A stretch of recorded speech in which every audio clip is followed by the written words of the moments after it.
Før Dong Energys forretningsområde salg og distribution fik installeret DMS, skulle området bruge mange ressourcer på at transportere medarbejdere rundt til de store kvartalsmøder. Så begyndte vi at kigge os om efter en løsning, og så kom vi på, at Cisco havde en DMS-løsning, som jo egentlig passede fint ind i vores strategi, da vi i forvejen anvender næsten udelukkende Cisco-udstyr på netværket. Dong Energy bruger nu DMS, Digital Media System, til at forbinde de mere end 1.200 medarbejdere i salg og distribution. Et område, der er geografisk spredt i den internationale virksomhed. Det er jo med til at binde virksomheden sammen, og det er med til at gøre, at folk føler sig som en integreret del af den forretningsenhed og virksomhed, fordi at vi kan få informationen ud til folk, og at folk samtidig har en mulighed for at stille spørgsmål.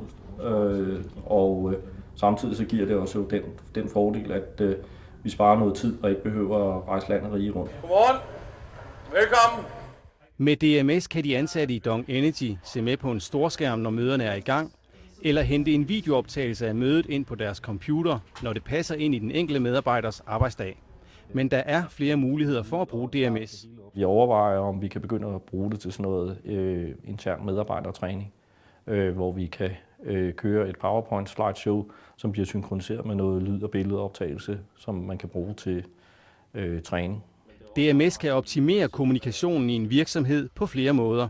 Skærme med opdateret information ved receptioner, skiltning ved mødelokaler og e-learning on demand, der sikrer effektivitet og produktivitet.